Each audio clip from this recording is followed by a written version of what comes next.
मुक्ताज creation hand embroidery class 46. नमस्कार. Hand embroidery class 46मध्ये आपले खूप खूप स्वागत. आपल्या या हँड एम्ब्रॉयडरी क्लासचे आतापर्यंत 45 क्लासेस झालेले आहेत आणि या 45 क्लासमध्ये स्टिचेस, व्हेरिएशन्स आणि टाईप्स मिळून 78 प्रकार झालेले आहेत. हे क्लासेस पाहिलेले नसेल किंवा काही क्लासेस मिस झाले असेल तर तुम्ही ते प्लेलिस्टवर किंवा चॅनलवर पाहू शकतात. आणि तुमच्यापैकी कोणी हे क्लास करत नसेल तर हे क्लास नक्की करा. तुम्हाला या क्लासचा पुरेपूर असा फायदा होईल. खूप सोप्या आणि साध्या पद्धतीने तुम्हाला हे स्टिचेस दाखवलेले आहेत आणि एका क्लासमध्ये एवढे सगळे स्टिचेस तुम्हाला शिकायला भेटणार आहेत. त्यामुळे हे क्लासेस तुम्ही नक्की पहा आणि त्याचा पुरेपूर असा फायदा करून घ्या. तर आजच्या या क्लासमध्ये आपण शिकणार आहोत मिरर वर्क, जे की सगळ्यांच्या आवडीचं असतं आणि सध्या हँडवर्कचा खूप मोठ्या प्रमाणात ट्रेंड आहे. त्यामुळे तुम्हाला हे वर्क शिकणे अत्यंत फायद्याचे होईल. तर क्लास मिस करू नका किंवा स्किप करू नका. क्लास स्किप न करता पूर्ण पहा. मिरर वर्कसाठी लागणारे साहित्य तुम्ही स्क्रीनवर पाहतच आहात आणि यासाठी आपण यूज करणार आहोत हात शिलाईची ही निडल. 5 नंबरची निडल आहे ही आणि यासाठी लागणार आहे तुम्हाला स्क्रीनवर दिसत आहे त्याप्रमाणे मिरर वेगवेगळ्या शेप्स आणि साईजमध्ये अवेलेबल असतात. या हँड एम्ब्रॉयडरीच्या पहिल्या क्लासमध्ये सुद्धा क्लाससाठी आवश्यक असणाऱ्या साहित्यामध्ये तुम्हाला हे मिररचे साईज आणि शेप्स सांगितलेले होते. इथे मिरर वर्कसाठी आपण डोली थ्रेड वापरणार आहोत आणि ह्या काही वेगवेगळ्या प्रकारच्या सिक्वेन्स आहेत. गोल्डन, सिल्वर आणि वेगळ्या कलरमध्ये, येल्लो कलरमध्ये आहे बघा. तसेच ग्लास पाईप, बीड्स, पर्ल्स या प्रकारचे साहित्य आपण या क्लासमध्ये यूज करणार आहोत. तर बघा, हे ग्लास जे असतात ते 2 प्रकारचे भेटतात. म्हणजे त्याची 2 प्रकारची क्वालिटी असते. एक ग्लासमध्ये असतात आणि दुसरे असतात ते प्लास्टिकच्या टिकल्या असतात ज्या की मिररसारख्या दिसतात, तर ते मिरर नसतात. तर पहा, इथे हा सर्कल शेपमध्ये ग्लास आहे. हा ग्लास कट करून हा शेप बनवलेला असतो. तर याप्रमाणेच पातळ टिकल्यासुद्धा भेटतात ज्या की मागून पुढून सारख्या असतात आणि त्या लावण्याचा प्रकारसुद्धा याप्रमाणेच असतो. मिरर ज्याप्रमाणे लावतो त्याचप्रमाणे. तर बघा याप्रमाणेच हा स्क्वेअर सुद्धा आहे. हा पण ग्लासचा आहे आणि ही प्लास्टिकची टिकली आहे जी की मिरर सारखी दिसते. ती मागून पुढून सारखी असते पण मिरर मागून पुढून सारखा नसतो. तर तुम्ही टिकल्या किंवा ग्लास या दोन्हींपैकी काहीही एक यूज करू शकतात. त्यांचे छोटे छोटे पाउचेस 30 रुपये किंवा 40 रुपयाला भेटतात किंवा मोठे वजनावर सुद्धा हे भेटतं मार्केटमध्ये. तर तुम्हाला पाहिजे त्या प्रमाणात तुम्ही आणू शकता. तर पहा, याप्रमाणे हे वेगवेगळे शेप्स आहे. या सगळे शेप्स आपण इथे कशा प्रकारे लावायचे आणि एका शेप्समध्ये सुद्धा वेगवेगळे प्रकारे आपण ते मिरर लावू शकतो ते आज मी आपल्याला दाखवणार आहे. आणि ते तुम्ही कुठेही व्हिडिओ स्किप न करता पहा, म्हणजे ते तुम्हाला चांगल्या प्रकारे कळेल. आणि या क्लासमध्ये आपण मिरर तर लावणारच आहोत, पण त्याचबरोबर मिरर सिक्वेन्स बघा, बीड्स या वेगवेगळ्या कलरच्या सिक्वेन्स आहे. सिल्वर, गोल्डन, येल्लो अशा आणि हे पाईप्स आहेत. ग्लास पाईप, बीड्स, पर्ल्स अशा या मटेरियल आपण या क्लासमध्ये यूज करणार आहोत मिरर वर्कसाठी. चला तर मग आपण या क्लासला सुरुवात करूया. या क्लासचं टायटल आहे टाईप्स ऑफ अप्लाइंग मिरर. यामध्ये थोडंसं उलटं झालेलं आहे माझ्याकडनं. टाईप्स ऑफ मिरर अप्लाइंग असं झालेलं आहे, त्याबद्दल सॉरी. मिरर लावण्याचा पहिला प्रकार पाहूया आणि हा या क्लासमधील 80 नंबरचा स्टेज आहे. तर पहा, हे अशा प्रकारे हा मिरर आहे. हा मिरर वरून असा चमकतो आणि खालून अशा प्रकारचा असतो. तो खालून चमकत नाही आणि जी टिकली असते ती वरून आणि खालून सारखीच असते. तुम्हाला हेही आधी सांगितलेलं आहे की टिकली आणि मिरर हे दोन्ही सारखेच दिसतात, पण मिरर खालून वेगळा दिसतो आणि टिकली दोन्ही साईडनी सारखी दिसते. तर आता आपण बघा, ही मिररची साईज पहा, तुम्ही पाहू शकता, तुम्हाला दिसत असेल 1 सेंटीमीटर रुंद एवढी आहे ही साईज. म्हणजे नेमका आकार केवढा आहे हे तुम्हाला कळावं म्हणून मी स्केलने दाखवत आहे. कारण व्हिडिओमध्ये दिसणारा मिरर किंवा वस्तू केवढी आहे हे आपल्याला नुसतं पाहून कळत नाही. तर तुम्हाला हे स्केलवर दाखवल्यामुळे कळेल की हा मिरर केवढा मोठा आहे म्हणून. बघा, हा मिरर लावण्यासाठी मी इथे फेविकॉलचा यूज करत आहे. तर फेविकॉलचा कोन घेतलेला आहे मी. तर बघा, मिररला खालून मी फेविकॉल लावलेला आहे किंवा याप्रमाणे फॅब्रिकला फेविकॉल लावूनसुद्धा तुम्ही मिरर चिटकवू शकतात. बघा, आता मिरर लावल्यानंतर त्याला वाळू द्यायचा आहे थोडा वेळ, म्हणजे तो चांगला चिटकून बसेल. वर्क करता करता तो निघणार नाही. आता मिरर लावून थोडा वेळ झालेला आहे आणि आता तो चांगला चिकटला आहे. तर आता आपण त्याच्यावर वर्क करूया. हा मिरर कशा प्रकारे लावायचा ते आता पाहूया. तर पहा, इथून निडल वर काढलेली आहे. मिररच्या कुठल्याही एका साईडने तुम्ही निडल वर काढू शकता, कुठूनही. तर पहा, याप्रमाणे हा स्टिच सरळ येईल याप्रमाणे थ्रेड पकडायचा आहे आणि तिथे मिररच्या बाजूला खालून टाकून खालून निडल काढून खाली निडल टाकून घ्यायची आहे. बघा याप्रमाणे स्टिच येतो. आता हा जो आलेला स्टिच आहे त्याच्यामध्ये पुन्हा निडल वर काढायची आहे आणि आधी घेतलेल्या स्टिचप्रमाणेच परत एक स्टिच घ्यायचा आहे. बघा इथून निडल वर काढली, नंतर हा थ्रेड असा पकडायचा आहे, म्हणजे तो मिररवर आला पाहिजे. बघा याप्रमाणे निडल पुन्हा खाली टाकायची आहे. आधीच्या स्टिच एवढा स्टिच घ्यायचा आहे आणि पुन्हा आपण आता आलेल्या स्टिचच्या मध्ये म्हणजे अंतरावर, मधल्या अंतरावर पुन्हा निडल वर काढायची आहे आणि बघा हा जो स्टिच आहे त्याच्यामध्ये आपल्याला स्टिच घ्यायचा आहे. मध्ये म्हणजे अंतरावर, मधल्या अंतरावर घ्यायचा आहे. याप्रमाणे निडल वर काढायची आहे आणि या प्रकारे थ्रेड पकडून म्हणजे तो मिररवर आला पाहिजे तशाप्रमाणे आडवा थ्रेड निडल खाली टाकली आहे. पुन्हा पहा आता इथून ते इथपर्यंत त्याच्यामध्ये आपल्याला पुन्हा निडल वर काढायची आहे याप्रमाणे आणि पुन्हा हा स्टिच सरळ येईल याप्रमाणे थ्रेड पकडायचा आहे आणि तिथे निडल खाली टाकायची आहे. व परत आधीप्रमाणे आधीचा स्टिच आणि आत्ताचा स्टिच यामधील अंतरावर निडल वर काढायची आहे आणि पुन्हा आधीप्रमाणे थ्रेड सरळ पकडून तिथे निडल खाली टाकायची आहे. बघा म्हणजे या प्रकारे हा मिरर सगळीकडून स्टिचनी पॅक केला जातो. आता पुन्हा पहा दुसरा राऊंड घ्यायचा आहे आपल्याला असाच याप्रमाणे. तर हे दोन स्टिचेसच्या मध्ये परत निडल वर काढायची आहे आणि खाली टाकायची आहे. आता जिथे जिथे आपल्याला गॅप दिसतो स्टिचेसमध्ये तिथे तिथे निडल वर काढून स्टिच घ्यायचा आहे. बघा आता इथे गॅप दिसतो, इथून निडल काढली आणि स्टिच घेतलेला आहे. तर पुन्हा याप्रमाणे डबल राऊंड करून घ्यायचा आहे स्टिचेसचा याच्याभोवती. आणि हा दुसरा राऊंड पूर्ण झाल्यानंतर पहा पुन्हा निडल बाहेर काढली, कुठेही काढू शकता आणि याप्रमाणे आधीच्या स्टिचेसमधून, आडव्या स्टिचेसमधून निडल पास करून घ्यायची आहे. बघा याप्रमाणे निडल पास करून घ्यायची आहे.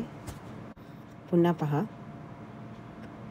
निडल टाकली आडव्या स्टिचेसमध्ये आणि निडल ज्याप्रमाणे आपण चेन स्टिचला लूपमधून निडल बाहेर घेतो त्याप्रमाणेच लूपमधून निडल घ्यायची आहे. म्हणजे जो थ्रेड आधी हातात पकडून धरायचा आहे आणि मग त्यामध्ये निडल पास करून त्या लूपमधून निडल आली पाहिजे, म्हणजे निडलच्या खालून थ्रेड आला पाहिजे. बघा या प्रकारे म्हणजे एक लूप त्याच्या भोवती तयार होत असतो. तर याप्रमाणे आपण या मिररच्या पूर्ण साईडला हे स्टिचेस घ्यायचे आहे आणि मिरर फिक्स करायचा आहे. बघा म्हणजे बसून याच्यामध्ये तो पक्का बसला जातो. तर याप्रमाणे या मिररभोवती हे स्टिचेस घालून झालेले आहेत. तर आता शेवटचा स्टिच घ्यायचा आहे.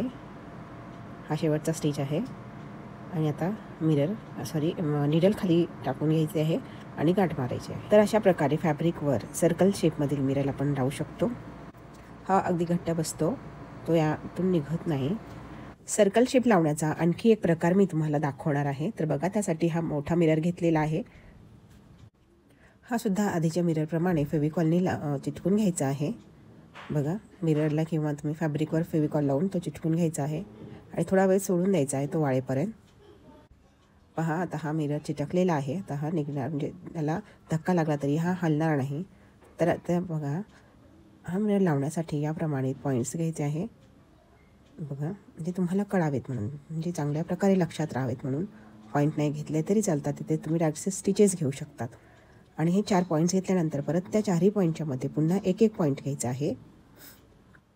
या पॉईंटपैकी कुठल्याही एका पॉईंटमधून निडल वर काढायची आहे. जिथून तुम्हाला कम्फर्टेबल वाटेल तिथून निडल वर काढायची आहे याप्रमाणे.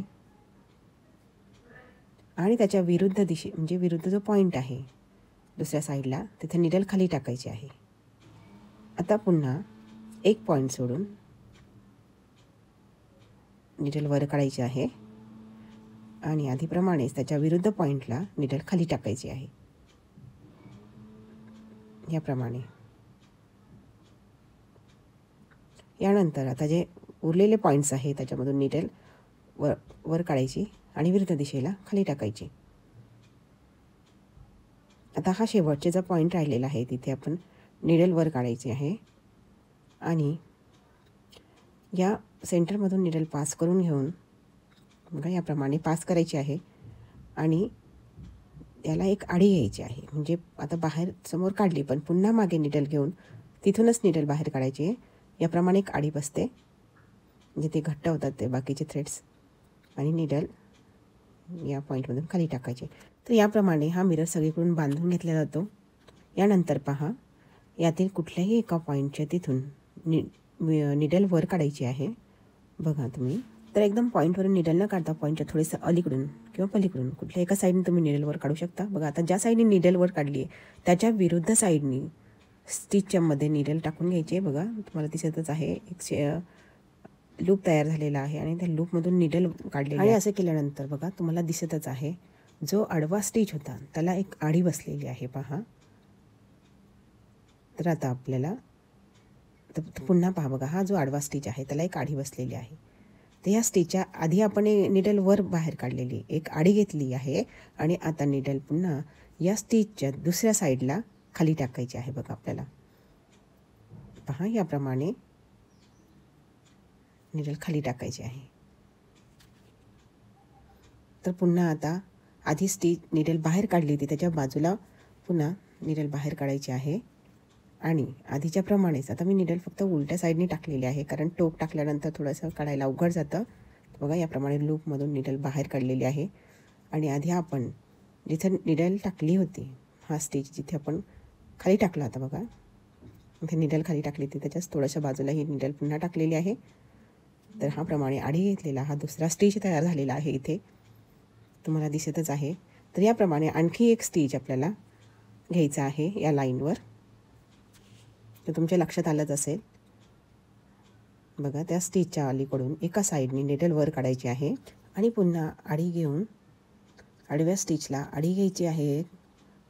आता मी परत ही उलट्या साईडने निडल टाकलेली आहे. तर तुम्ही कुठलाही साईड यूज करू शकता निडल टाकण्यासाठी. तर ही पुन्हा एक तिसरी आडी घेतलेली आहे आणि निडल खाली टाकली आहे, म्हणजे हा तिसरा स्टिच एक पुन्हा आलेला आहे. तर याप्रमाणे प्रत्येक आडव्या स्टिचवर आपल्याला 3-3 स्टिचेस घ्यायचे आहे या पूर्ण सर्कलच्या साईडनी. या पूर्ण मिररवर घ्यायचं आहे आपल्याला हे स्टिचेस. तर बघा, मी पॉईंटच्या आधी निडल काढली आणि आता उलट्या साईडने निडल टाकत आहे.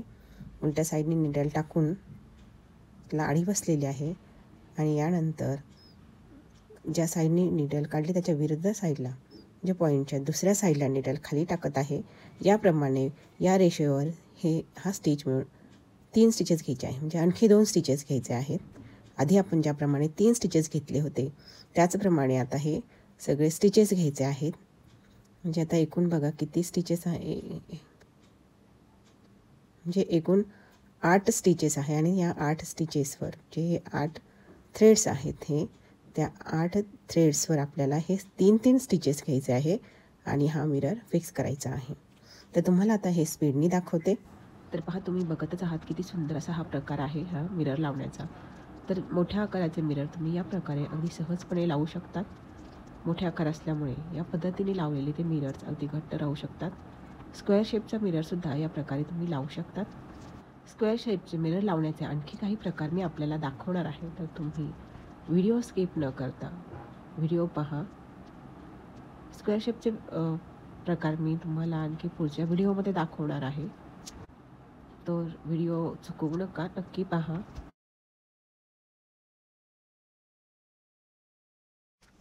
तर याप्रमाणे मिरर लावण्याचा हा दुसरा प्रकार आणि क्लासमधील 81 नंबरचा स्टिच झालेला आहे. आणि आता मिरर लावण्याचा तिसरा प्रकार आणि इतर काही प्रकार पाहूया पुढील क्लास 47 मध्ये. तर पुढील क्लास पाहायला विसरू नका, जरूर पहा. तर तुम्हाला हा व्हिडिओ कसा वाटला कमेंट करून सांगा.